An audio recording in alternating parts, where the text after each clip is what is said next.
Here's a story from Grandpa for my three favorite little girls, Emma, Ayla, and Audrey. Today I'm reading a story about Paddington Bear. The first Paddington Bear story was written just about the same time I was born, so a very long time ago. Over the years, there have been 29 Paddington books, 2 movies, a play, a television series, and even a video with Queen Elizabeth of England to celebrate her Platinum Jubilee, meaning that she has been queen for 70 years, my entire life. I thought we should do at least one Paddington book. Let me know if you like it and we'll do some more. Here's the story, Paddington. Written by Michael Bond, illustrated by R.W. Alley. Mr. and Mrs. Brown first met Paddington on a railway platform. In fact, that was how he came to have such an unusual name for a bear, because Paddington was the name of the station. The Browns were waiting to meet their daughter, Judy, when Mr. Brown noticed that something small and furry near the left luggage office. "It looks like a bear," he said. "A bear," repeated Mrs. Brown, "in Paddington Station? Don't be silly, Henry. There can't be." But Mr. Brown was right. It was sitting on an old leather suitcase marked "Wanted on Voyage," and as they drew near it stood up and politely raised its hat. "Good afternoon," it said. "May I help you?" "It's very kind of you," said Mr. Brown, "but as a matter of fact, we were wondering if we could help you." "You're a very small bear," said Mrs. Brown. "Where are you from?" The bear looked around carefully before replying. "Darkest Peru. I'm not really supposed to be here at all. I'm a stowaway." "You don't mean to say that you've come all the way from South America on your own!" exclaimed Mrs. Brown. "Whatever did you do for food?" Unlocking the suitcase, the bear took out an almost empty glass jar. "I ate marmalade," it said. "Bears like marmalade." Mrs. Brown looked at the label around the bear's neck. It said, quite simply, "Please look after this bear. Thank you." "Oh, Henry," she cried, "we can't leave him here all by himself. There's no knowing what might happen to him. Can't he come home and stay with us?" "Stay with us?" repeated Mr. Brown nervously. He looked down at the bear. Would you like that?" he asked. "That is," he added hastily, "if you have nothing else planned." "Oh, yes," replied the bear. "I would like that very much. I've nowhere to go, and everyone seems in such a hurry." "That settles it," said Mrs. Brown. "Now you must be thirsty after your journey. Mr. Brown can get you some tea while I go to meet our daughter Judy." "But Mary," said Mr. Brown, "we don't even know its name." Mrs. Brown thought for a moment. "I know," she said. "We'll call him Paddington, after the station."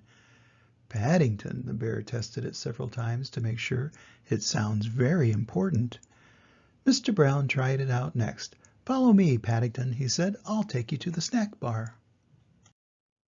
Mr. Brown was as good as his word. Paddington had never seen so many snacks on one tray, and he didn't know which to try first. He was so hungry and thirsty that he climbed up onto the table to get a better look. Mr. Brown turned away, pretending that he had tea with a bear at Paddington Station every day of his life. "Henry," cried Mrs. Brown when she arrived with Judy, "what are you doing to that poor bear?" Paddington jumped up to raise his hat, and in his haste he slipped on a strawberry tart, skidded on the cream, and fell over backward into his cup of tea. "I think we'd better go before anything else happens," said Mr. Brown. Judy took hold of Paddington's paw. "Come along," she said. "We'll take you home, and you can meet Mrs. Bird and my brother, Jonathan." Mr. Brown led the way to a waiting taxi. "Number 32 Windsor Garden, please," he said. The driver stared at Paddington. "Bears is extra," he growled. "Sticky bears is twice as much. And make sure none of it comes off on my interior. It was clean when I set out this morning." The sun was shining as they drove off out of the station, and there were cars and big red buses everywhere. Paddington waved to some people waiting at a bus stop, and several of them waved back. It was all very friendly. Paddington tapped the taxi driver on the shoulder. "It isn't a bit like darkest Peru," he announced. The man jumped at the sound of Paddington's voice. "Cream," he said bitterly. "Cream and jam all over my coat." He slid the little window behind him shut. "Oh dear, Henry," murmured Mrs. Brown. "I wonder if we're doing the right thing." Fortunately, before anyone had time to answer, they arrived at Windsor Gardens and Judy helped Paddington onto the pavement. "Now you're going to meet Mrs. Bird," she said. "She looks after us. She's a bit fierce at times, but she doesn't really mean it. I'm sure you'll like her." Paddington felt his knees begin to wobble. "I'm sure I shall, if you say so," he replied. "The thing is, will she like me?" "Goodness gracious!" exclaimed Mrs. Bird. "What have you got there?" "It's not a what," said Judy. "It's a bear called Paddington, and he's coming to stay with us." "A bear," said Mrs. Bird as Paddington raised his hat. "Well, he has good manners, I'll say that for him." "I'm afraid I stepped on a jam tart by mistake," said Paddington. "I can see that," said Mrs. Bird. "You'd better have a bath before you're very much older. Judy can turn it on for you. I dare say you'll be wanting some marmalade, too." "I think she likes you," whispered Judy. Paddington had never been in a bathroom before. While the water was running, he made himself at home. First of all, he tried writing his new name on the steam in the mirror. Then he used Mr. Brown's shaving cream to draw a map of Peru on the floor. It wasn't until a drip landed on his head that he remembered what he was supposed to be doing. He soon discovered that getting into a bath is one thing, but it's quite another matter getting out again, especially when it's full of soapy water. Paddington tried calling out, "Help!" at first in a quiet voice so as not to disturb anyone, then very loudly, "Help! Help!" When that didn't work, he began bailing the water out with his hat, but the hat had several holes in it, and his map of Peru soon turned into a sea of foam.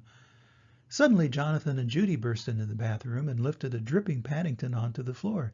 "Thank goodness you're all right," cried Judy. "We heard you calling out." "Fancy making such a mess," said Jonathan admiringly.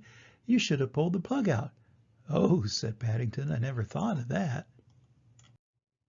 When Paddington came downstairs, he looked so clean that no one could possibly be cross with him. His fur was all soft and silky, his nose gleamed, and his paws had lost all traces of the jam and cream. The Browns made room for him in a small armchair, and Mrs. Bird brought him a pot of tea and a plate of hot buttered toast and marmalade. "Now," said Mrs. Brown, "you must tell us all about yourself. I'm sure you must have had lots of adventures." "I have," said Paddington earnestly. "Things are always happening to me. I'm that sort of a bear." He settled back in the armchair. "I was brought up by my Aunt Lucy in darkest Peru," he began, "but she had to go into a home for retired bears in Lima." He closed his eyes thoughtfully, and a hush fell over the room as everyone waited expectantly.